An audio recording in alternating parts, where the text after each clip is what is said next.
It's not often that I myself am able to do things like go to Arizona and look at unbelievable places like this. Really makes me thankful for my job and you. If you didn't know, Toyota has made a brand new RAV4 for 2026, and I have been flown out to Phoenix, Arizona to take a look and sample all of Toyota's latest RAV4s. In particular, this morning I spent my time off-road with the Woodland, and that's the one that I was most excited about. And after a strenuous work day, I just wanted to hang out with you guys and drive on some pretty roads. So right now I have the RAV4 XSE, the most fancy and sporty RAV4 that you can get besides the GR. So let's look at some pretty roads and experience Toyota's all-new RAV4.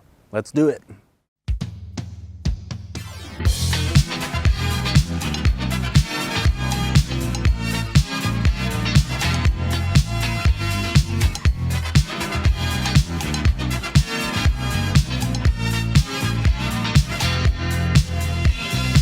Hello my good people and welcome. So yes, welcome to the 2026 RAV4. This is the 6th generation. I feel like sharing that I have some RAV4 experience under my belt. We have a 2009 V6 at home, and I also used to have a 1st gen. This is very different compared to both of those, and this car is so new it's not even on dealership floors yet. We should expect to see this at the end of this year or the beginning of 2026. The big thing for this new RAV4 is that it's completely hybrid, so you can't get the base 2.5 non-hybrid RAV4 anymore. So you can either get it as a normal hybrid or a plug-in hybrid. Now this RAV4 in particular is the 2026 RAV4 plug-in in the XSE trim level. 2 years ago, Toyota got rid of the Prime name. I still in my head call this a RAV4 Prime. That's cooler. And this is painted in Toyota's new Storm Cloud Blue. I actually quite like it. The XSE trim is one of the top trims for the RAV4 besides the Limited. This one has all the bells and whistles with just a sportier package. I actually found it interesting that the GR Sport is actually based on a RAV4 SE, so they kind of did the same thing as the TRD Camry. I wanted to look at the GR RAV4 today, but I didn't want to hog it taking it out here and just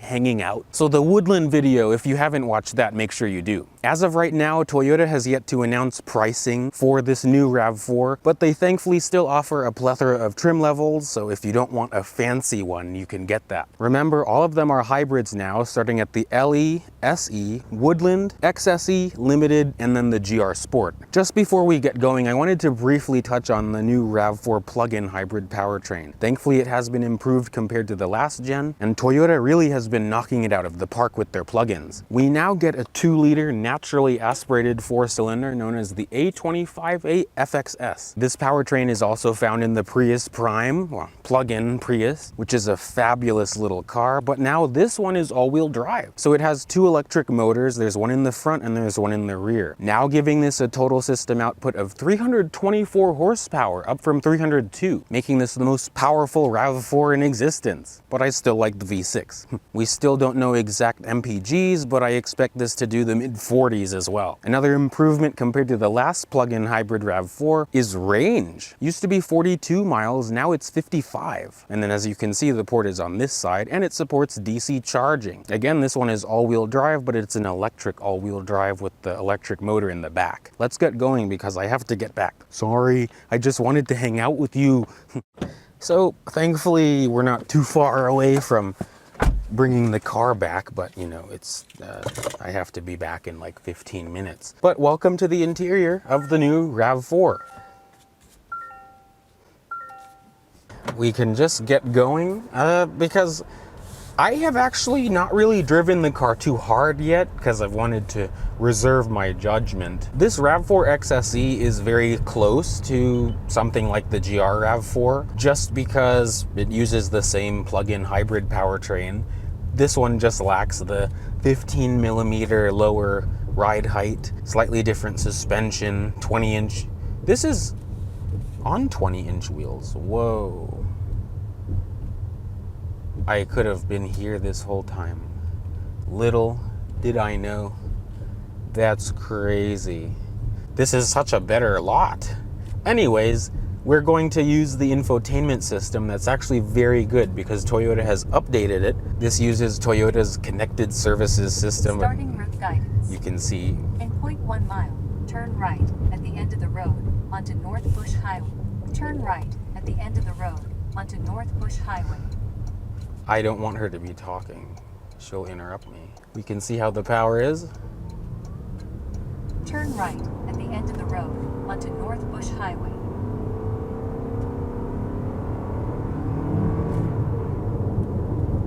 I first experienced this new plug-in hybrid powertrain in the new Prius plug-in hybrid. I just want to call it the Prime, but I was very impressed with the MPGs that I was getting and the performance that it gave me. Look at this road in front of me. I'm going to do a 0 to 60. I'll put myself into sport mode here.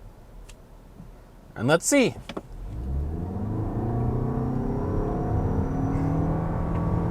Yeah, 60. That's good. This has really good power. And it's not too loud. I mean, it is like a kind of grainy sound, but it's actually quite good.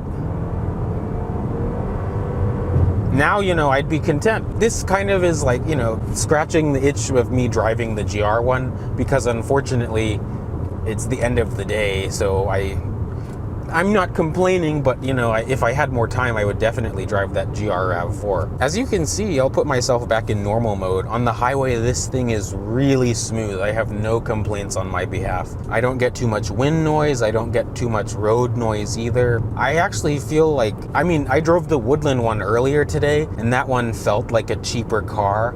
You know what I mean, just less substantial. This is good. Now I feel better about my RAV4 experience. This has heated and ventilated seats in the front. The seats in the XSE are pretty comfortable as well, supportive, nothing crazy. I believe the GR RAV4 seats are slightly different, but I'm enjoying the cooled seats right now. On the left, toward Arizona 87 South. Yeah, you see, she likes to cut me off. This lady. The built-in GPS works pretty well. The infotainment, I just need to figure out how to make her stop interrupting me. But let's see how this thing does on the highway. Shut up! Oh my goodness! It's quick. It's quick. You really feel the power from the electric motors. It offers V6-like power. It makes me smile, kind of. Like, I understand why the GR RAV4 exists now with this powertrain. This thing really feels good at high speeds. I have no complaints on my behalf. Very solid, refined. It feels better than the old one, I would have to say. I like the large 12.9-inch display. It supports wired and wireless Apple CarPlay and Android Auto. Really smooth. It's like a tablet. I'll go back to why I was praising the infotainment. Toyota let you customize everything in here, where the widgets go, and it's much more satisfying. And there's actually a home screen, so I guess they are listening to me. Thank you. I also have a heads-up display that's very clear. The old RAV4 wasn't bad, that's the thing. It was a really good car by the end of its life cycle. I do have to say this one feels a little bit better to drive. The other one felt kind of clownish if you're driving it quickly. Like, why are you doing this? When you accelerate, it's fine, but when it comes to steering, it didn't really give me the confidence that I wanted. It had a little bit more body roll. This actually feels pretty solid at high speeds and also on the twisties as well. As you can see, this RAV4 has a digital cluster. All RAV4s now have a digital gauge cluster. Think Toyota listened to me again, because there's actually way more to customize in the gauges as well. I do hope that sometime soon I am able to drive the GR Sport, because I expect it to drive slightly different than this car. I think for a daily basis, I would probably just get this and then have a GR Corolla on the side. But I do understand Toyota says that they want to introduce the GR lineup with the GR Sport RAV4. It makes sense, I guess, but the GR Corolla is that entry GR to me.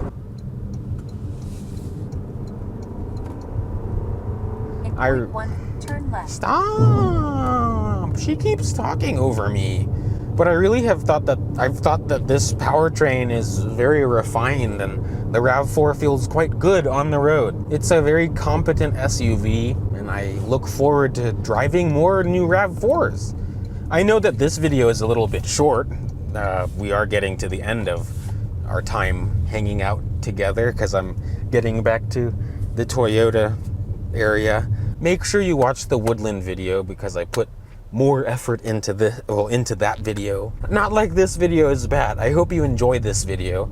There's a Trailblazer SS in front of me, so I find that cool. But I do appreciate you all watching. Just make sure you watch the videos. I might be at 40,000 subscribers by the time that you're watching this video, so thank you very much. But I'll see you in the next video.